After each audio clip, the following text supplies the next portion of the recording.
Don't worry. 10 minutes I'll be there, okay? Hey, Kavya, what a surprise. என்ன திடீர்னு ஆபீஸ்க்கு? உனக்கு ஆப்பு வைக்கணும்ல, அதான் வந்திருக்கேன். வீட்லயே எப்படி அடைஞ்சு கிடக்குறது? போர் அடிச்சது. ஆபீஸ் பக்கம் வந்து ரொம்ப நாள் ஆச்சுல்ல, அதான் புறப்பட்டு வந்தேன். ஏன் நான் ஆபீஸ்க்கு வரக்கூடாதா? நோ நோ, நான் ஒன்றும் அந்த அர்த்தத்துல சொல்லல. பிரெக்னெண்டா இருக்கியே, எதுக்கு நான் ஆஃபீஸ்க்கு வர வச்சு டிஸ்டர்ப் பண்ணணும்னு நான் தான் இத்தனை நாள் கூடாம இருந்தேன். எனிவே இப்போ நீ ஆஃபீஸ்க்கு வந்து எனக்கு ரொம்ப சந்தோஷம் தான். ஒரு முக்கியமான மீட்டிங் இருக்கு, நான் போய் அதை அட்டன் பண்ணிட்டு ஒரு ஃபியூ ஹவர்ஸ்ல வந்துருவேன். Meanwhile take care of the office. Okay. உன்னை எப்படி வெளியே அனுப்புறதுன்னு நினைச்சேன், நீயாவே போயிட்ட. இது எனக்கு கடவுள் கொடுத்த நல்ல சான்ஸ். காவியா, என்னாச்சு? ஏதாவது மறந்துட்டீங்களா? நோ நோ நோ, நான் ஒரு இடியட். ரொம்ப நாள் கழிச்சு ஆஃபீஸ்க்கு வந்திருக்கேன். ஆஃபீஸ்ல என்ன நடக்குது ஏது நடக்குதுன்னு உனக்கு தெரிய வேண்டாமா? I will explain to you. Come. பரவாயில்ல, என்னமோ அர்ஜென்ட் மீட்டிங்னு சொன்னீங்க, போயிட்டு வாங்க. அது அப்புறம் பார்த்துக்கலாம். நோ நோ நோ, இப்போ எனக்கு அந்த மீட்டிங்கை விட நீ ஆஃபீஸ்க்கு வந்தது எனக்கு ரொம்ப முக்கியமான விஷயமா தோணுது. You have to know what is happening. Let's discuss. Sit down. Chit.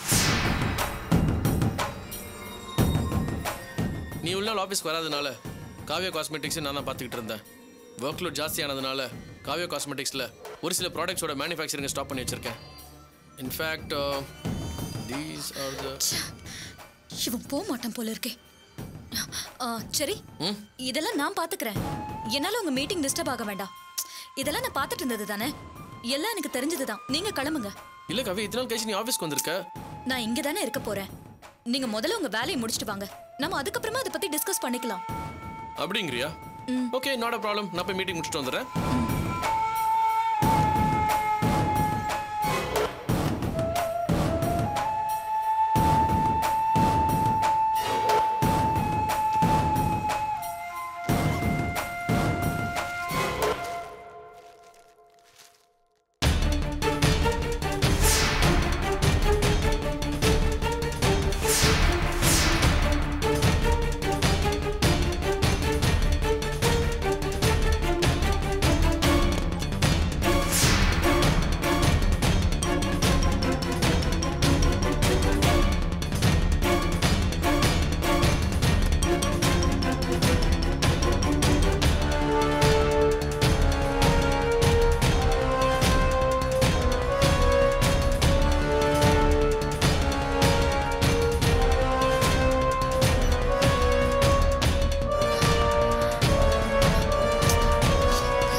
சரி, நீ இதுக்கு மேல என்கிட்ட இருந்து தப்பிக்கவே முடியாது.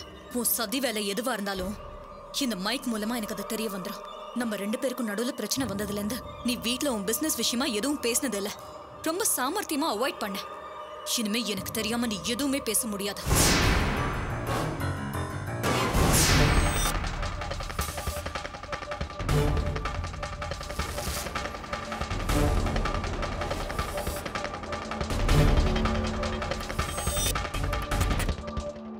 சார் இந்தாங்க டீ சாப்பிட்டு போயா. நீ உன் டீயோ எடுத்துட்டு போயா. யோ, அவர்தான் டீ வேண்டாம் ஒண்ணு வேணாம்னு சொல்றல, போய் வேலையை பாரியா.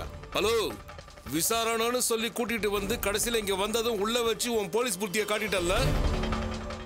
எங்க மாமா எம்எல்ஏ வரட்டும், அப்ப இருக்கு உனக்கு.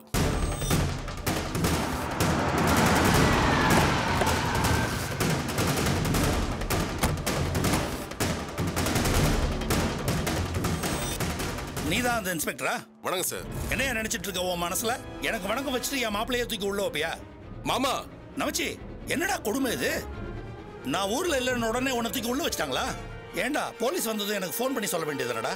நான் ட்ரை பண்ண மாமா, பட் உங்க ஃபோன் நாட் ரீச்சபிள் வந்துச்சு. சரி, நீ எதுவா இருந்தாலும் முதல்ல வெளில வந்து பேசு. நீ ஒரு நிமிஷம் கூட இனிமேல் உள்ள இருக்க கூடாது. யோ, ஓபன் பண்ண முடியா? சார், லாக்அப்ல இருக்கிற விசாரணை கைதியை உங்க இஷ்டத்துக்கு வெளியே விட முடியாது சார். யோ, என் மாப்பிள்ளைய பிடிச்சி உள்ள வச்சதும் இல்லாம என்ன ஏத்து பேசுறியா? எதிர்த்து பேசல சார், சட்ட விதிமுறைகளை எடுத்து சொன்னேன்.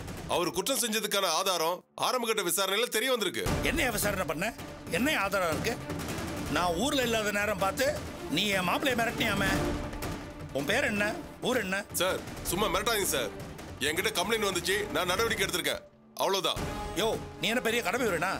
நான் நினைச்சா இன்னும் அடுத்த 1 மணி நேரத்துல நீ எங்க இருப்ப தெரியுமா? முதல்ல லாக்அப்ல இருக்க என் ஆளை வெளியில விடு. சார் அப்புறம் என்னோட சுப்பீரியருக்கு நான் பதில் சொல்லி ஆகணும். உன் சுப்பீரியருக்கு மேல இருக்க சுப்பீரியருக்கு உன் சுப்பீரியர் பதில் சொல்லியிருக்காரு. அதனால நான் அவர்கிட்ட பேசிட்டு தான் வரேன். முதல்ல திறந்து விடியா. யார் அந்த சுண்டக்கா பையன்? அவன் கம்ப்ளைண்ட் கொடுத்தா என் மாப்பிள்ளை பிடிச்சி உள்ள வச்சிருவியா? திறந்து விடியா. என்ன திறக்க மாட்டியா? யோ, எடியா சாவியா. யார் வந்து என்ன பண்றாங்கன்னு பாத்துறேன். முதல்ல எடியா சாவியா.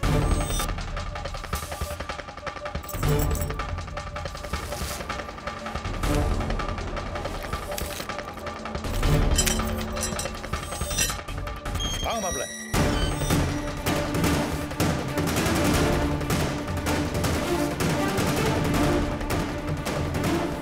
நம்ம யார் இங்க காட்டியாச்சு, அங்க காட்டுவோம். வா. எங்க மாமா? வா சொல்றேன். வண்டியில ஏறு. வண்டியை ஃபாலோ பண்ணுங்க.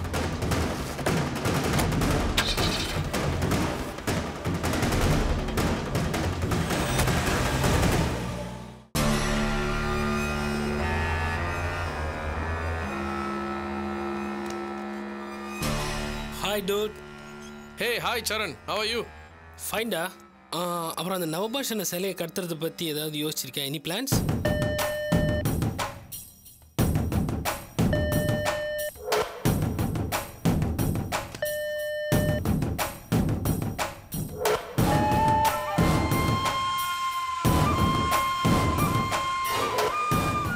சூப்பர் பிளான் ரெடி பண்ணி வச்சிருக்கேன்.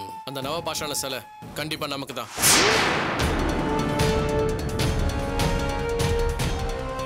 Nice to hear this.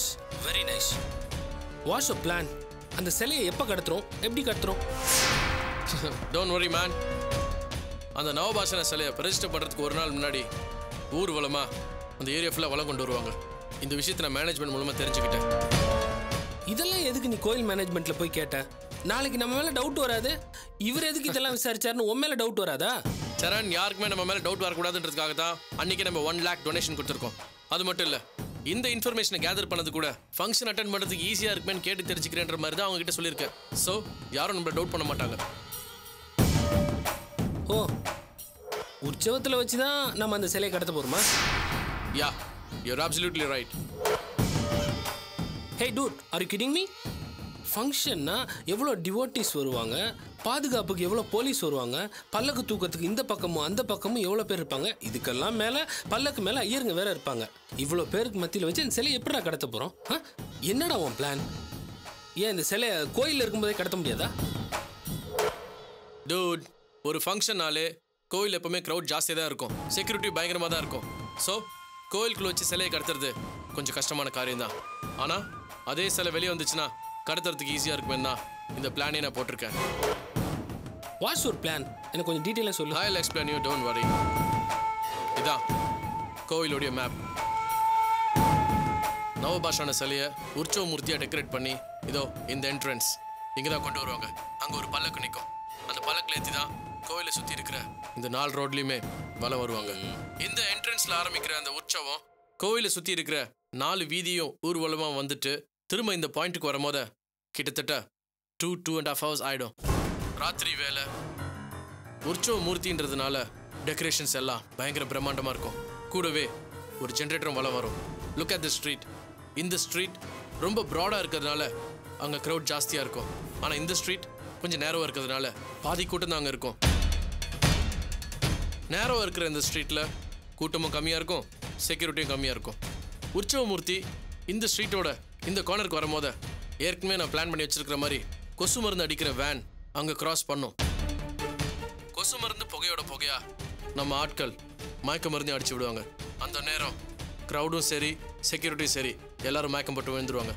அங்கேருந்து ஒரு 20 அடி தூரத்தில் நம்மளோட வண்டி காத்திருக்கும். அந்த வண்டிக்கு சிலையை கொண்டு போயிட்டோம்னா அங்கேருந்து ஈஸியாக எஸ்கேப் ஆயிடலாம். கொசு மருந்து அடிக்கிறது, மயக்க மருந்து கலக்கிறது, சிலையை லிஃப்ட் பண்ணுறது, அங்கேருந்து காரில் எஸ்கேப் ஆகுறது, இது எல்லாமே 5 minutesக்குள்ளே நடந்தாகணும். இதான் என்னுடைய plan. Tell me how's it? Okay சரி, பட் இந்த பிளான் ஒர்க் அவுட் ஆகுமா? கண்டிப்பாக அதை ஒர்க் அவுட் பண்ணி ஆகணும். இல்லைனா இந்த சிலையை கடத்துறதுக்கு இதோட ஒரு பெட்டர் சான்ஸ் நமக்கு கிடைக்கவே கிடைக்காது. ஓகே தென், பட் வழக்கமாக சிலை கடத்துறது பூட்டி இருக்கிற கோயிலை திறந்து ஆள் நேரமாக பார்த்து தான் கடத்துவாங்க. இங்கே என்னடான்னா உற்சவ நேரத்தில் இவ்வளோ கூட்டத்தில் போய் சரண், நீ தானே சொன்ன நோ பாஷான சிலை டிமாண்ட் ரொம்ப அதிகம்னு. நமக்கு முன்னாடி யாராச்சும் கடத்திட்டாங்கன்னா அது மட்டும் இல்லை, கோவில் எப்போவுமே செக்யூரிட்டி பயங்கரமாக இருக்கும். அங்கேருந்து கடத்துறது ரொம்ப ரிஸ்க். அதனால தான் இந்த மாதிரி ஓப்பன் ஸ்பேஸ்லேருந்து கடத்தலான்னு முடிவு பண்ணேன். It's highly risky dude, but இந்த சிலை ஒர்த்து தான். உன்னை பார்த்தா எனக்கு ரொம்ப ஆச்சரியமா இருக்குடா. சொசைட்டியில் எவ்வளோ பெரிய பிஸ்னஸ் மேன் பேர் எடுத்துட்டு என்ன ஒரு கிரிமினலாக இந்த சிலையை கடத்துறதுக்கு திட்டம் போடுற? நோ படி will believe that you are smuggler man. அதெல்லாம் வெளி வேஷம். ரெட்டை வேஷம் போட்டால் தான் நல்லா வசதியாக வாழ முடியும். ஓகே, இன்னும் ஆட்களை ரெடி பண்ணு, but be very very careful. இந்த விஷயம் வெளியில் எங்கேயுமே லீக் அவுட் ஆகக்கூடாது. Okay okay dude, I will take care of it. நான் போய் இந்த விஷயத்தை பற்றி யோசிக்கணும். பட்டா பாய்டா.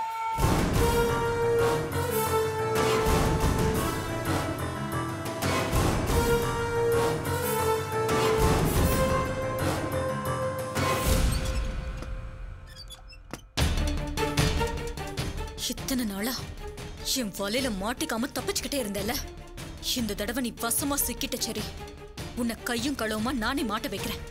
இந்த விஷயத்தை எல்லாம் சேகர் கிட்ட ஃபோன் பண்ணி சொல்லி உடனே போலீஸ்க்கு இன்ஃபார்ம் பண்ண சொல்றேன்.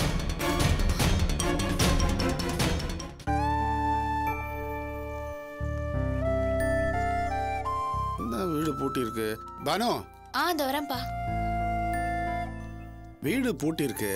சிவகாமி எங்கேயாவது வெளியில போறேன்னு சொல்லிட்டு போனாளா? அம்மா கோயிலுக்கு போயிருக்காங்கப்பா. கோயிலுக்கா? எப்ப போனா? நீங்க காலையில இப்படி போனதும் அம்மா அப்படி போயிடுவாங்க. நீங்க வீட்டுக்கு வர நேரத்துல தான் அவங்களும் வருவாங்க. இளமரம் காணாம போனதுல இருந்து அவங்க கோயிலே கதின்னு கிடக்குறாங்க. ஓ, இன்னைக்கு நான் கொஞ்சம் சீக்கிரம் வந்துட்டேனா? நீங்க வாங்கப்பா, உட்காருங்க, நான் காப்பி போட்டு தரேன். இல்ல பானு, வேண்டாம். நானும் கோயில் வரைக்கும் போயிட்டு வந்துடுறேன். இளமாறனுக்காகவும் சாமி கிட்ட வேண்டிக்கிட்ட மாதிரி இருக்கும் இல்லையா? இதை நீ உள்ள வச்சுக்க, வந்து வாங்கிக்கிறேன். சரிங்கப்பா.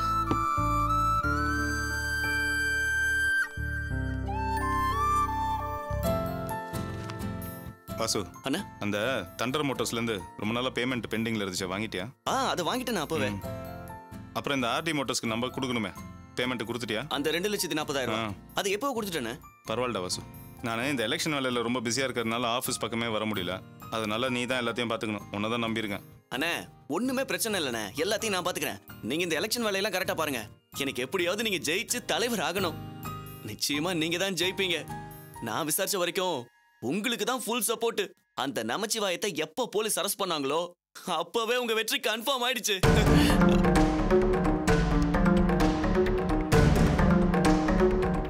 என்னங்க, டிஃபன் எடுத்து வச்சிருக்கேன், வந்து சாப்பிடுங்க. நில்லு. இங்க 2 பேர் பேசிட்டு இருக்கோம்ல, என்ன மட்டும் சாப்பிட கூப்பிட்டா அவனை கூப்பிடாம இருந்தா என்ன அர்த்தம்?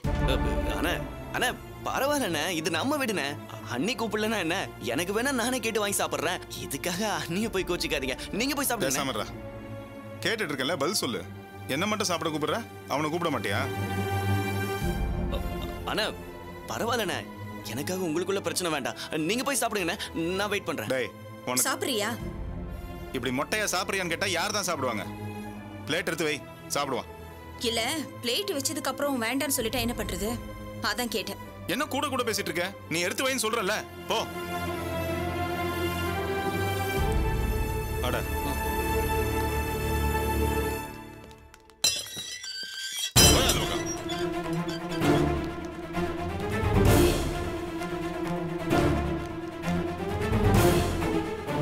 மாப்பிள்ள, இவங்க 2 பேர்ல யாரு செல்வம்? அந்த கோடு போட்ட சட்டை மாமா. ஏய், நீதான் செல்வமா? ஏய், யார் மேல வந்து கை வைக்கிற? ஏய், எம்எல்ஏ மேல கை வைக்கிறியா? போடா. நேத்து பேஞ்ச மழையில இன்னைக்கு முளைச்ச காளானி என் மாப்பிள்ளையை எதிர்த்து எலெக்ஷன்ல நிக்கிறதும் இல்லாம பொய் கம்ப்ளைண்ட் கொடுத்து அவனை பிடிச்சி உள்ள வேற வைப்பியா? நான் டெல்லி போயிருந்தனால போலீஸ் இவனை தூக்கி உள்ள வச்சுட்டாங்க. நான் வந்த உடனே இவனை வெளில கொண்டு வந்த பார்த்தல, அசோசியேஷன் எலெக்ஷன்ல நீ இவனை எதிர்த்து நிக்கிறதே எனக்கு பிடிக்கல. இருந்தாலும் எலெக்ஷன் ஜனநாயக முறைப்படி நடக்கணுன்ற காரணத்தினால நான் பேசாம இருந்தேன்.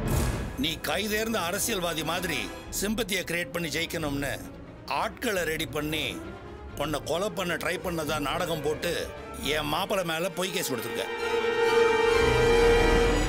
என் மாப்பிள்ளை மேல கேஸ் கொடுத்து அவனை தூக்கி உள்ள வச்சது என்னையே தூக்கி உள்ள வச்சது மாதிரி. எனக்கு எவ்வளவு அவமானம் அசிங்கம் தெரியுமா? பிளாட்ஃபார்ம்ல மெக்கானிக்கா இருந்த நீ ஏதோ அடிக்கிற காத்துல குப்பை கோபுர கலசத்துல ஒட்டிக்கிட்ட மாதிரி 4 பணம் சம்பாதிச்சு பெரிய லெவல்ல வளர்ந்துட்ட. அதுக்காக குப்பையும் கோபுர கலசமும் ஒன்னாயிடுமா? இவரை ஒண்ணும் பண்ணிடாதீங்க. மத்தவங்க தான் இவர் எலெக்ஷன்ல நிக்க வச்சாங்க. இவரா ஒண்ணும் நிக்கல. ஏய், வாயு வயிறுமா இருக்க தள்ளி நின்று வேடிக்கை பார். இந்த பார், அரசியல்ல 40 வருஷம் பழந்துன்னு கொட்டை போட்டவன்னா எலெக்ஷன்ல நிக்கிறது என் மாப்பிள்ள இல்ல. நான் அவன் ஜெயிச்சா அது நான் ஜெயிச்சா மாதிரி, அவன் தோத்தா அது நான் தோத்தா மாதிரி. அதனால இவன் தான் ஜெயிக்கணும். அதுக்கு நீ எலெக்ஷன்ல இருந்து விலகிக்கணும். இல்ல நீ ஜெயிக்கிறதுக்காக போட்டிய ஒரு கொலை முயற்சி நாடகம் அது உண்மையிலேயே நடக்கும்.